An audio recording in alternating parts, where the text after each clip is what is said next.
Just excited to be at World Travel Market once again for a number of reasons. First of all, the title says it all. It's the World Travel Market. So you come to excel and you meet the world. You get to see what your competitors are doing. You get to see how they're doing it.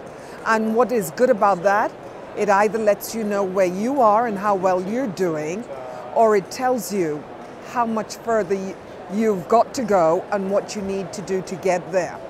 In addition to that, we get to be, as a region, we're here in the Caribbean Pavilion, and it's wonderful. So you renew friendships, you re-engage with people, and of course the most critical point of being here is to increase business to your destination. So for us in the Bahamas, to ensure people realize that we're still here, we're still present, and that we're open for business and we're looking for business. Tell us a little bit about how Bahamas is performing so far this year. You know, we've had a great year coming out of the UK in particular. Europe in general, but particularly UK. We've seen a growth of 10 to 11% year on year, and we're very satisfied with that. We're sort of placing that on a number of things, the result of that. First of all, we're just so happy to have a Director of Europe back in office in London, Anthony Stewart. He took over in July. He was appointed prior to that, but actually he came to the UK in July, and he's hit the ground running. So he has oversight of all our European offices. In addition, we're having in-depth discussions about airlift, increasing airlift. And thankfully, you know, British Airways, we've got a bigger flight coming, and that has greater capacity, particularly in its premium classes. And then with the marketing, so a combination of things, focused attention, Director of Europe in place, a strategic marketing plan, and greater airlift. And we were hoping that it would yield great results, and the evidence suggests that indeed it has. Are you surprised at how quickly it happened? Surprise, yes and no. And yes, because that's what you hope for, and when it happens, almost a sense of relief. No, because we've all had historically strong partnerships with Europe. And I think the Bahamas, we let the ball drop in many instances. We pulled back, you know, focused attention on North America, which will always be our #1 source market. But it doesn't mean that we should ignore to our peril Europe. The rest of the region in the Caribbean, they're enjoying great numbers out of Europe. And we know we all have a product that they like, and that we can differentiate ourselves. So while the overriding things, sun, sand, sea, that will attract them, everybody in the region has something that's unique to them and that can act as a draw. So just really pleased that love that the Europeans have demonstrated for the Bahamas in the past is really still there, and they just had to be reminded that we're still around. What sort of plans do you have to keep growing the market here? Well, in addition to growing our office in London, so we're in our peak, we had about 14 people in our tourist office in London, down to 5, and then for a number of years we had 2. So growing those numbers again so that we can hit all the trade shows, all the media shows.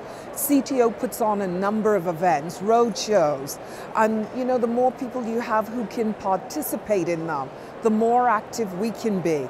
That means that's how many more people we can touch who matter. So whether you're tour operators, your travel agents, your airline, airlift operators, your media, to let people know that we're here, we're around, and we're happy to welcome everyone to the Bahamas. I've got to touch though on the Hurricane Joacquin. Yeah. How are you recovering?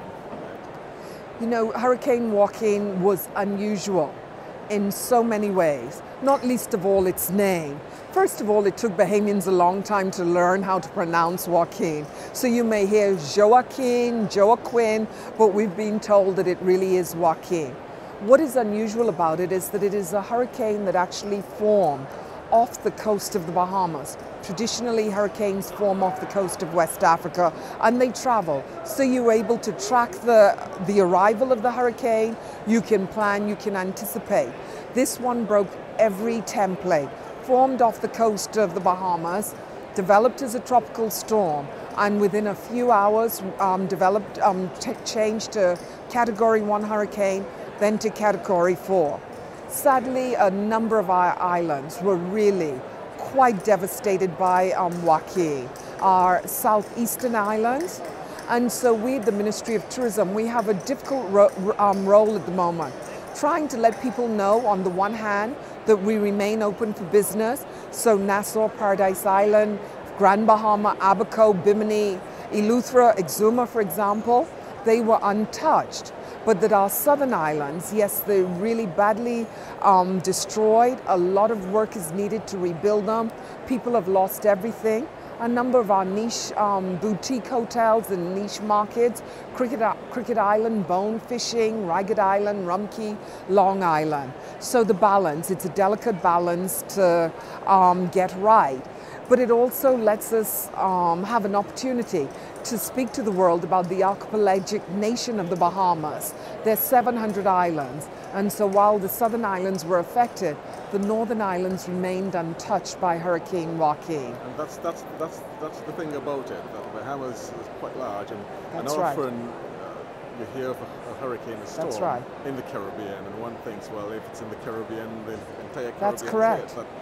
But just isolated to the Bahamas, and only all of the Bahamas. That's correct.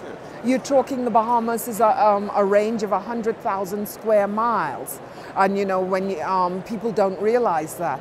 So if you've got a pocket affected, you know, we're not even talking about, you would have thought Turks and Caicos, Jamaica, Cuba, perhaps Haiti would have been impacted. Those are our neighbors to the south.